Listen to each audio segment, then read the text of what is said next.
Hello, I'm Marco Flagg, presenting for a manufacturers group including Ashore, EdgeTech, Marine, Ropeless Systems, Subsea Sonics, Lift Labs, and my company Desert Star Systems.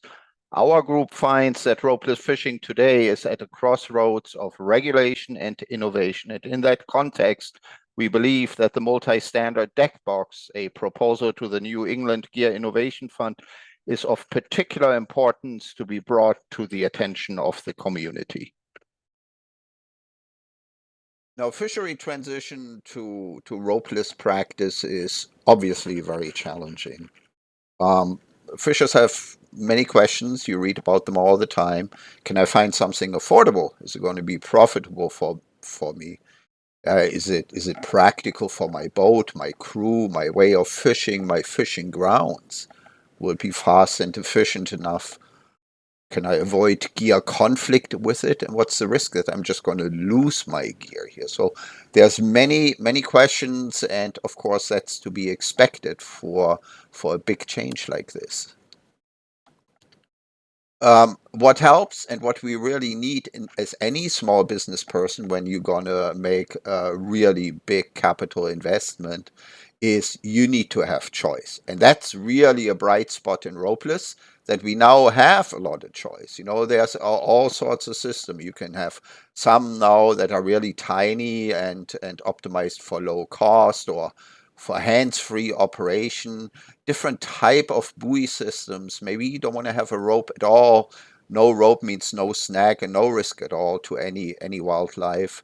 Or maybe you need some super advanced features like pinpointing instantaneously, a lot of equipment on the seafloor in very high density areas. Or, you know, you're just going for technology that's been around for a long time and very well proven, or maybe a all-in-one system is your thing. So you need that choice.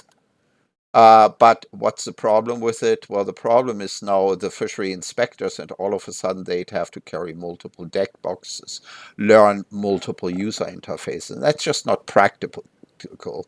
So can't we all just use the same acoustic standard? That question is coming up a lot. Well, the problem is in underwater acoustics, it's not that simple.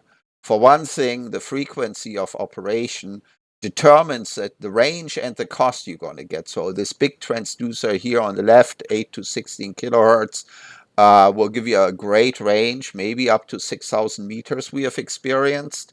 But it also comes at a high cost. You could go for a middle ground, you could go for a high frequency, very inexpensive, but then also a limited range. There are many other considerations, really, you're going to trade off. So in underwater acoustic communication, one standard just cannot fit all needs. So what do we do about it? Well, we can learn from what we've always done in radio communication. On your smartphone, you actually have at least 4 radio standards implemented. If you're going to go for a jog and listen to music on your wireless earphone, that's going to go via Bluetooth, very limited range. But if you're now making a call that goes via the 5G cell tower, long distance away, but you have to pay a subscription fee. At home or in the office, you're probably going to use Wi-Fi to exchange large files or just stream video, and you might swipe something with RFID. Now, what's the equivalent for Ropeless here? Well, you would have one deck box shown here, and it's software defined, which means it can implement multiple acoustic protocols.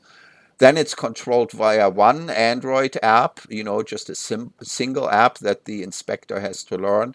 And there's going to be one over-the-side multi-band sonar transducer. And all of a sudden, the inspector can actually operate any standard that exists now, or also anything new that comes along and is then implemented in software on the deck box. Let's take a look at operations of the deck box from a fishery inspector's perspective. We envision, and this is just sort of an idea, that this starts with the fisher, we call him here Jim Smith, registering all his gear with the department, specifying a public gear number that's used in the GPS or virtual gear marking and also indicated on the gear itself. It's associated with a private pin, which is the code that actually hauls it, and that must be kept strictly private, but it's shared with the department for inspection purposes. And then for each gear, the manufacturer and model number must be specified. And in this example, we'll track through here gear number 4, which would be a Desert Star ARC1 with this private pin number.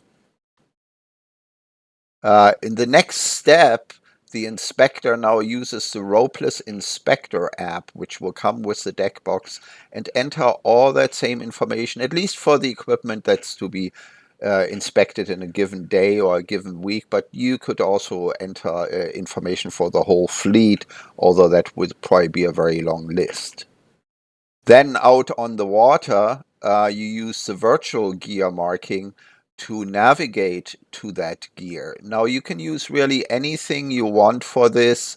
Ropeless Inspector will probably have the standard Desert Star gear marking integrated in it. And here we can see we are going again to gear number 4 from this Fisher, and here is our distance and bearing to get to that location.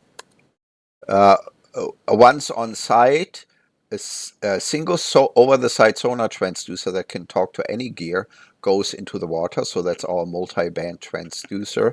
And now the app is used to haul the gear and also perform other functions that might be available for the particular equipment, you know, connecting to it, establishing the connection, then maybe ranging to it, maybe some status reports, then of course release, trigger, / hauling, and finally maybe on deck a rearm feature. So once the gear is on deck, we can inspect, all right, this is again gear number 4, then we rearm and redeploy. That's of course specific to the physical gear. A quick review of the engineering here. The deck box will build on a development for DARPA, a DoD agency, that resulted in this controller board as a wideband software-defined acoustic modem, which then can be integrated in various devices, and we will make certain modifications to this. The fundamental architecture here, a broadband receiver analog front end going up to 100 kilohertz, therefore covering all frequencies used today in Ropeless and some future expectations. Then the digital block here emulates the various protocols and also generates or defines the transmit signal, which is then turned into an analog waveform by the CPLD mixer, which goes to a power amplifier, and via a matching network to the sonar transducer. We have an over-the-side transducer with multiple stacked resonators corresponding to various frequencies, plus this expansion frequency. There is an application programmer interface here that provides you with a consistent predefined structure for such new implementation, and includes an assortment of building blocks that will help you along in building this and minimizing glue code. It's all programmed in C or C++ with an IDE, and this is publicly available so that new Ropeless systems can be supported. Protocols implemented and ocean tested so far include Janus, which is a NATO standard at 9 to 13 kilohertz, very low frequency, MFSK, noise tolerant, error detection. Then Desert Star's FHPP, which we use in our ARC acoustic releases, power efficient, reverberation resistant. Then JSATs, which is a phase shift key protocol, very fast burst transmission at 416 kilohertz, plus a DoD restricted. In summary, the multi-standard deck box retains the Fisher's choice of equipment, which is essential given that we are asking them to invest so much.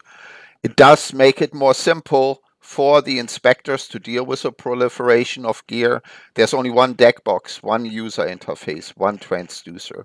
And finally, system supports not only current Ropeless gear, but also future gear, and so therefore it is forward looking.